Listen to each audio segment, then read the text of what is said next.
और आज़ादी के बाद बाबा साहब भीमराव अम्बेडकर के संविधान ने हम गरीब पिछड़ा दलित के एक बहुत बड़ा ताकत वोट का अधिकार दिया है कि बिहार में बांग्लादेशी है, पाकिस्तानी है, नेपाली है, तरह तरह के दुनिया के लोग आके बस गए हैं। अभी मैं चुनाव आयोग से पूछना चाहूँगा, जो अभी आपने 65 लाख लोगों को नाम काटा है, उसमें बताइए कितना बांग्लादेशी है, कितना पाकिस्तानी है, लेकिन आपके पास कोई जवाब नहीं होगा। न्यूज़ फॉर नेशन पर आपका स्वागत है और मैं हूं आपके साथ प्रार्थना।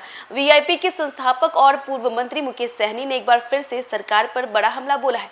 जैसा कि एसआईआर के मुद्दे को लेकर के नेता प्रतिपक्ष तेजस्वी यादव और राहुल गांधी इस वक्त यात्रा पे है और बिहार के अलग अलग जिलों में जाकर वो जो है लोगों को जागरूक करे। और इसी बीच आपको बता दें कि मुकेश सहनी ने महागठबंधन के संयुक्त आज एक प्रेस कॉन्फ्रेंस रखी, जिसमें उन्होंने एसआईआर के मुद्दे को भी उठाया और इसी के साथ साथ उन्होंने सरकार पर भी कई सवाल खड़े किए।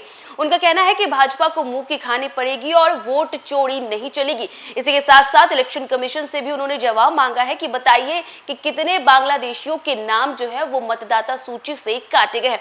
बाकी क्या कुछ कह रहे हैं वीआईपी के संस्थापक और पूर्व मंत्री मुकेश सहनी, छोड़ जाते आपको उनके तमाम बयानों के साथ। आदरणीय राहुल गांधी जी के नेतृत्व में, तेजस्वी जी के नेतृत्व में हम तमाम महागठबंधन के नेतागण बिहार के 13 करोड़ की आबादी के लिए हक अधिकार के लिए हम लोग रोड पे उतरे हुए हैं। वोटर समीक्षा की जो मोदी जी के द्वारा जो वोट चोरी करने का जो निर्णय है, उसके खिलाफ में हम लोग उतर रहे हैं। साथियों, ये वोट का ताकत जो है, यही हमारा ताकत है। साथियों, आज़ादी से पहले ये देश गुलाम था और आज़ादी के बाद बाबा साहब भीमराव अम्बेडकर के संविधान ने हम गरीब पिछड़ा दलित के एक बहुत बड़ा ताकत वोट का अधिकार दिया है। अगर हमको हमारे पास वोट का अधिकार नहीं होता तो एक मल्ला का बेटा राज्य में मंत्री नहीं बनता। अगर हम गरीब पिछड़े को अगर वोट का अधिकार नहीं होता तो आदरणीय लालू प्रसाद यादव जी बिहार के मुख्यमंत्री नहीं बनते। तो इसलिए साथियों, आज हमारी बात अगर सुनी जाती है, अगर कोई सुनने के लिए मजबूर होता है, इसलिए क्योंकि हमारे पास वोट है।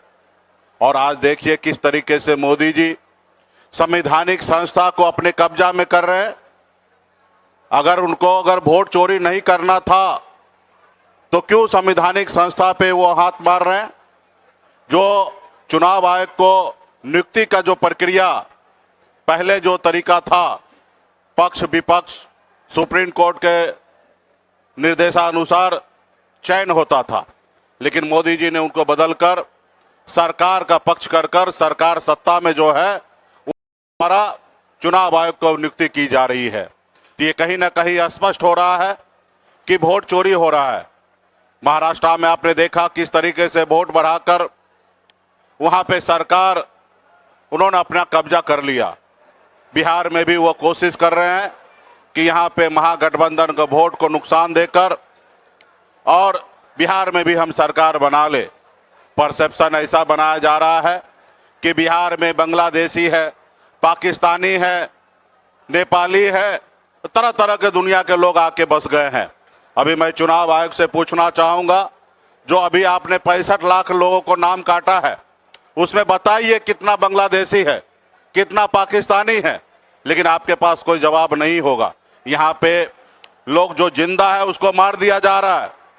तो ऐसा उनका चुनाव आयोग का है कि कहीं ना कहीं यहाँ पे वोट को चोरी करके सरकार बनाना है।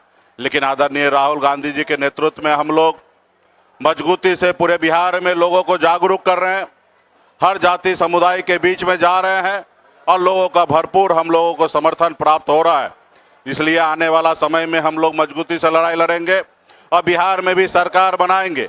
बिहार में भी आप देख रहे हैं कि नीतीश कुमार जी अस्वस्थ हो चुका है और बिहार के जो अफसर जो है वो अफसरशाही हो चुका है। अफसर जो अपने आप को बिहार का मुख्यमंत्री बने हैं।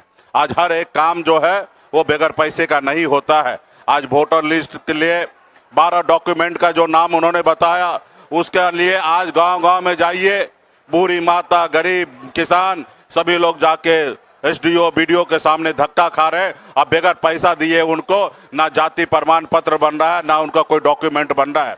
तो इसके लिए हम लोग मजबूती से लड़ाई लड़ रहे हैं और बिहार में मोदी जी को वोट चोरी करने के लिए हम लोग नहीं देंगे।